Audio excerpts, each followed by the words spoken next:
Bonjour à toutes et à tous, bienvenue pour ces guidances du mois d'avril. On va regarder l'aspect relationnel sentimental pour vous sur ce mois. Alors, on va utiliser le tarot, on va utiliser des oracles également pour compléter le message et puis voir un petit peu les énergies qui peuvent se présenter à vous dans le cadre d'une relation, mais aussi de manière un petit peu plus large. Alors, bien entendu, vous gardez à l'esprit que ça reste des guidances générales, donc forcément, par principe, elles ne vont pas parler à tout le monde, donc vous ne prenez que si ça fait écho à ce que vous êtes en train de vivre, à ce que vous traversez au moment où vous regardez cette vidéo. Si ça ne vous parle pas, eh ben, il n'y a pas de problème là-dessus, vous mettez de côté, c'est que c'est pas pour vous. Et puis, si vous souhaitez développer dans le cadre d'une guidance personnalisée, eh bien, vous avez mon mail qui apparaît dans cette vidéo. Donc, vous pouvez me contacter sur lililataro@yahoo.com. Je fais toujours une approche préalable avant la première consultation pour voir si je cerne bien votre situation. Donc, dans votre mail, vous me donnez uniquement les prénoms des personnes concernées par votre questionnement, le domaine de votre question, c'est pro, c'est sentimental, c'est financier, mais pas plus de détails, ni même de questions, parce que parfois, dans votre question, il y a déjà des éléments qui me donnent l'état actuel des choses. Le but, c'est vraiment de partir sur une page blanche, donc uniquement des prénoms, des dates de naissance et le domaine de votre question. Je reviens ensuite vers vous, bien évidemment, pour vous expliquer mon fonctionnement. Voilà. On va donc utiliser pour ce mois-ci le Morgan Greer Tarot. On ira faire un tirage relationnel avec l'oracle d'Isawat, vous et l'autre. Et puis, on ira prendre également quelques oracles. Ici, on a l'oracle de mon crush. On a un petit oracle fait maison avec quelques pensées, quelques phrases. Et puis, ici, le petit oracle des âmes amoureuses. Voilà pour le programme. On se retrouve tout de suite pour le tirage.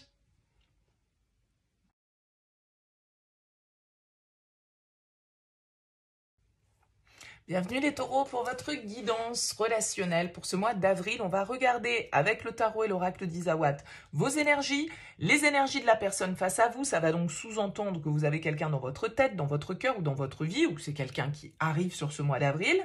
Ce que vous attendez du lien, ce que l'autre va vous proposer, ce qu'il va y avoir à dépasser, le conseil, et puis vers quoi tend cette relation sur cette fin avril 2023. On commence par regarder vos énergies à vous, les taureaux. Oh. La roue de fortune, ici, une arcane majeure, le changement. Alors, vous avez déjà le magicien, ici, en dos de deck, qui va nous parler quand même d'un nouveau commencement, de quelque chose, une situation sentimentale qui évolue ici. Alors, vous avez la carte du mirage. Alors, le mirage, il peut nous parler des illusions. Il peut nous parler de ne pas avoir vu clairement une situation, de nous être laissé peut-être illusionné sur une histoire, sur une personne, ne pas avoir pu distinguer en tout cas les choses clairement ou avoir cru voir quelque chose qui n'était pas en fait la réalité. Donc avec cette roue de fortune, on nous parle de changement, on nous parle de progression, de hasard. C'est aussi le destin, la roue de fortune, c'est les changements, c'est ce qui arrive dans notre vie de manière un peu parfois imprévue. Ça peut être voilà des nouvelles qu'on n'attendait pas, ça peut être un changement qu'on n'attendait pas forcément. En tout cas, a priori, avec le mirage, je pense que le changement, on ne l'a pas forcément vu venir, ou en tout cas qu'il ne ressemble pas à ce qu'on avait projeté. Ça peut être le cas. On va regarder les énergies de la personne face à vous. On a le page de denier et la responsabilité. Ok, on a quelqu'un ici qui pour moi arrive avec une proposition, mais avec une proposition timide avec le page de denier. Peut-être un signe de terre comme vous, face à vous. On sent qu'on a quelqu'un ici qui peut beaucoup cogiter, qui peut s'en vouloir de quelque chose. Alors, est-ce que c'est quelqu'un qui vient un petit peu en mode réconciliation? C'est possible parce que vous avez le magicien ici, comme je vous le disais en dos de deck. Le magicien, c'est l'as, c'est la carte numéro 1 du tarot. Elle nous parle de commencement, de nouvelles actions, de nouveaux, du début d'un nouveau cycle, alors qu'ici, on a le changement. Et avec l'hirondelle, on peut nous parler du retour du passé. Donc peut-être qu'on a quelqu'un ici avec ce page de denier qui tend un pas, qui fait un petit pas, mais c'est un petit pas timide. Avec le page de denier, c'est pas des grandes avancées, mais en tout cas, il pourrait y avoir voilà une forme d'offre, de potentiel, de possibilité ici avec ce page de denier, de quelqu'un qui s'en veut. Peut-être qu'il y a une forme de culpabilité vis-à-vis de vous avoir justement peut-être fait miroiter certaines choses ou de vous avoir maintenu dans une certaine forme d'illusion, peut-être de vous avoir menti ou j'en sais rien. Bon, on va voir ce que vous attendez, vous, de cette relation sur ce mois d'avril. Oula, l'armure et le 9 d'épée. Moi, je pense que vous êtes en mode, oulala, attention. J'ai pas envie de retomber dans le piège.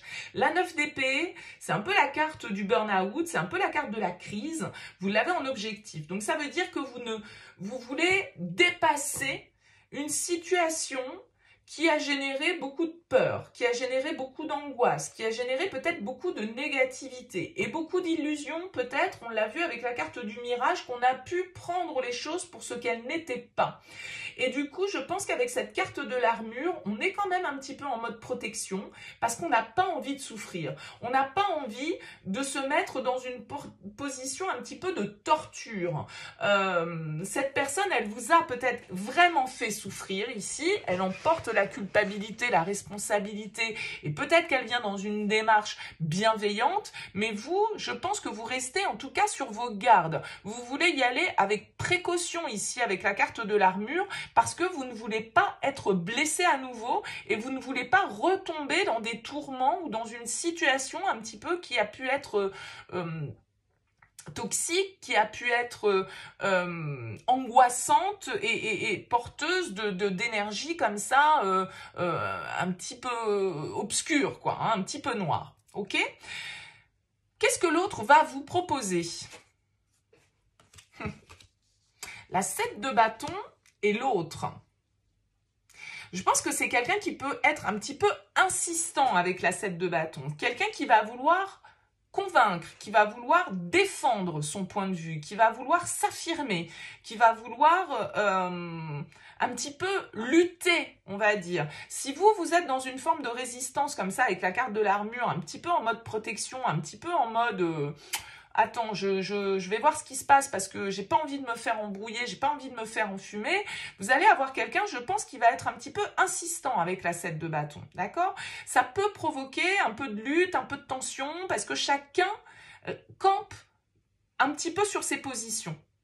D'accord? Alors, on a la carte de l'autre ici. Alors, est-ce que, voilà, il y a d'autres énergies autour de cette relation? Et est-ce que c'est ça le mirage? Est-ce qu'à un moment donné, tout le monde a été libre? Ou est-ce qu'il y a eu peut-être des mensonges par rapport à une tierce personne? Alors, c'est pas toujours amoureusement parlant, hein. La tierce, ça peut être un enfant, un parent, un ami. Bon, voilà. Peut-être qu'il y a eu des conflits ici par rapport à une tierce personne parce que face à vous, cette personne a défendu bec et ongle quelqu'un de son entourage et donc du coup aujourd'hui il y a une certaine forme de culpabilité ou est-ce qu'il y a eu des tensions par exemple avec un enfant, quelqu'un d'un petit peu plus jeune, ça pourrait être le cas, hein. On va voir ce qu'il y a à dépasser là dans ce lien. L'élévation et la 9 de denier. Ce qu'il y a à dépasser, c'est vraiment le côté, avec l'élévation, pour moi, de voir les choses avec un petit peu plus de hauteur, de faire évoluer la situation. Parce que avec la 9 de denier, il y a quand même l'idée que notre estime personnelle a été peut-être mise à mal dans cette histoire. D'accord ? Peut-être qu'on a l'impression de ne pas avoir été respecté, en fait. Peut-être qu'on a été dans cette relation, dans une certaine forme de dépendance à l'autre. Il y a une forme d'égoïsme hein, qui peut ressortir avec le 9 de denier. Et donc, voilà, si là, on a quelqu'un qui revient dans votre vie avec cette carte de l'hirondelle, mais quelqu'un qui vous a déjà un petit peu vendu du sable dans le désert et que vous, effectivement, vous n'avez pas envie de replonger un petit peu dans ses travers, on peut nous dire qu'effectivement, avec la 9 de denier, on peut avoir quelqu'un d'un petit peu j'allais le dire en anglais, un petit peu, voilà, auto-centré, hein, et qu'il ne faut pas en oublier votre propre respect de vous-même. Et le fait de devoir effectivement peut-être être prudent ou prudente et de prendre la hauteur nécessaire sur la relation et sur cette éventuelle reprise de contact que vous pourriez avoir ici. Quel est le conseil? Chevalier de bâton et les peurs. Il y a des peurs de toute façon ici à dépasser hein, pour vous. Peut-être la peur du changement, hein, justement, de sortir avec cette roue de fortune d'un cercle vicieux dans lequel on pouvait être un petit peu dans une relation qui n'a pas forcément été abondante ou nourrissante. Le chevalier de bâton, il nous invite à nous ouvrir aux nouvelles expériences, il nous invite à écouter notre instinct, à vivre nos passions avec enthousiasme, avec fougue, à prendre des risques hein, aussi, à dépasser du coup certaines peurs. Alors, est-ce que vous devez dépasser certaines peurs pour accepter les excuses de cette personne et repartir sur de nouvelles bases, ou est-ce que vous devez accepter de ne plus vous illusionner sur cette relation qui peut être un petit peu conflictuelle, qui peut être un petit peu dans l'agressivité avec ce 7 de bâton, et au contraire vous ouvrir à autre chose et sortir un petit peu de vos illusions. Vous voyez, les deux possibilités pourraient ressortir dans ce tirage. Alors on va voir vers quoi va la relation là sur ce mois d'avril. Le 3 de denier est la leçon. Ok, bon. Moi, je pense qu'ici, pour certains d'entre vous, avec le 3 de denier et la leçon, il va s'agir de communiquer.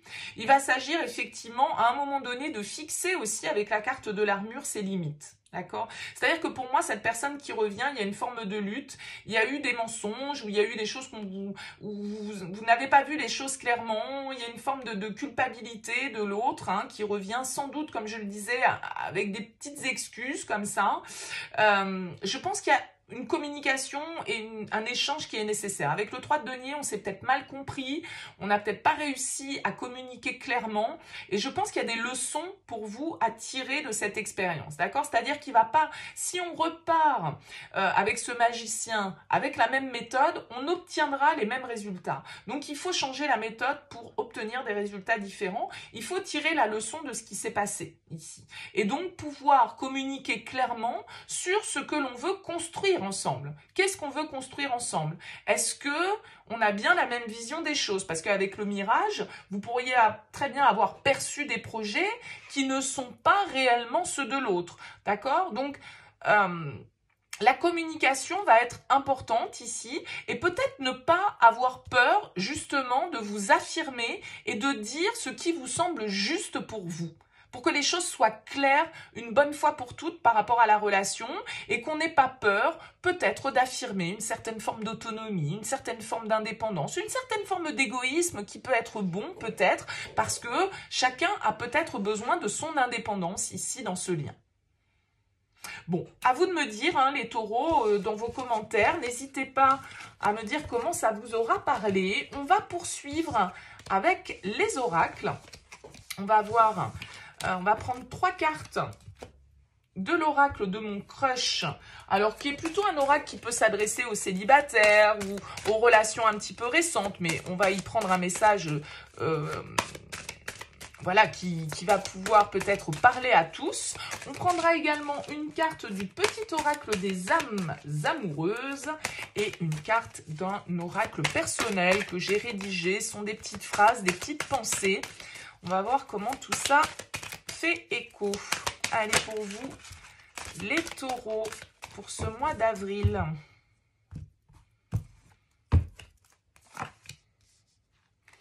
Donc, 3 cartes avec l'oracle de mon crush.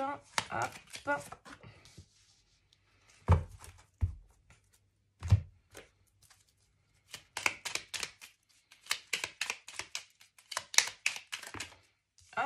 Le petit message à sauter, et puis une carte ici pour vous les taureaux.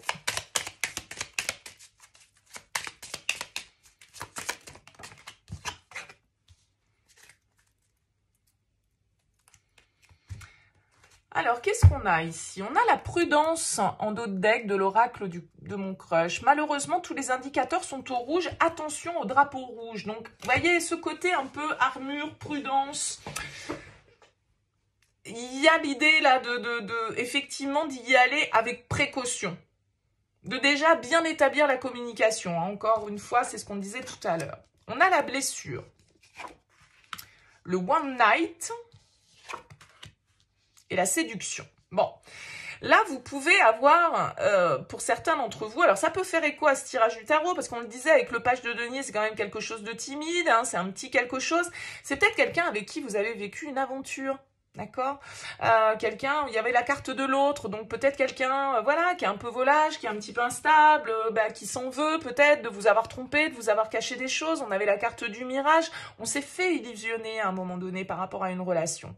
Donc, on vous dit avec le one night, bah ouais, tu vas passer un bon moment, mais du moins pour une nuit. D'accord? C'est-à-dire que le one night, c'est pas forcément quelque chose qui est fait pour durer. Et avec la séduction, il y a ce côté, voilà, d'avoir affaire peut-être à une relation qui est un petit peu instable, qui est un petit peu immature et dans laquelle, effectivement, il faut être prudent. Peut-être que vous avez un séducteur ou une séductrice face à vous ou quelqu'un qui n'est pas libre. Donc, on vous dit prudence parce que, voilà, la blessure, elle vous dit entoure-toi des bonnes personnes. Attention à ne pas aller vous illusionner par rapport à une personne qui ne tiendrait pas ses promesses, hein, ou qui pourrait être, essayer de vous convaincre, essayer d'insister, essayer de... Voyez, quel est le message? Je sais que tu es pour moi et que je suis pour toi. Je suis ton alter ego, ta moitié, ton partenaire karmique ou de vie. Nous sommes faits pour être ensemble et nous allons être réunis. Et j'attends ton appel. Alors, c'est un peu aux antipodes de ce que je viens de dire quand même, parce que là, on nous parle de relations one-shot, hein, en gros, et de quelque chose où il y a beaucoup de séduction. Alors, peut-être que vous avez à vivre cette relation, parce que quand on nous dit « je suis ton alter ego, ton partenaire karmique », la relation karmique, bah, c'est pas forcément toujours une relation qui est faite pour vivre jusqu'à la fin de nos jours, mais on voit qu'il y a une attente ici. Alors, est-ce que c'est vous qui attendez un changement, une évolution dans cette relation, j'attends ton appel, alors que c'est quelqu'un qui, du coup, vous a un petit peu menti sur les choses et qui, pour moi, vous avez affaire à quelqu'un d'instable. Pour moi, vous avez affaire à quelqu'un qui peut être volage face à vous et un peu immature, quelqu'un qui vous a blessé, quelqu'un qui vous a illusionné. Maintenant, ça ne veut pas dire que, effectivement, le lien n'est pas réel, hein, parce que la connexion karmique, elle peut être là, mais elle est peut-être là pour vous apprendre des leçons. D'accord? Et on vous dit quand même prudence ici. Parce que il y a des indicateurs qui sont au rouge, peut-être parce que, voilà, on vous dit de tirer les leçons, hein, donc ça veut dire qu'il y a déjà des choses qui se sont produites dans ce lien, et avec la roue de fortune, attention, parce qu'on peut reproduire sans cesse les choses, hein, on peut tourner un petit peu en boucle avec la roue de fortune, on peut être bloqué dans un cycle. Donc attention à ne pas reproduire. On disait tout à l'heure, même méthode, même résultat. Donc, les voyants sont au rouge, il y a des indicateurs qui vous font vous dire attention. D'accord? Donc, le lien a peut-être une raison d'être, mais peut-être pour nous faire comprendre, nous faire évoluer, nous ouvrir des portes. Mais attention, voilà, à ne pas aller vous blesser quand même dans cette histoire. Voilà pour vous les taureaux. Écoutez, n'hésitez pas à me laisser un petit commentaire sous cette vidéo, un petit mot, à liker, à partager pour soutenir cette chaîne. Merci en tout cas pour votre écoute, votre présence, et puis je vous dis à très vite.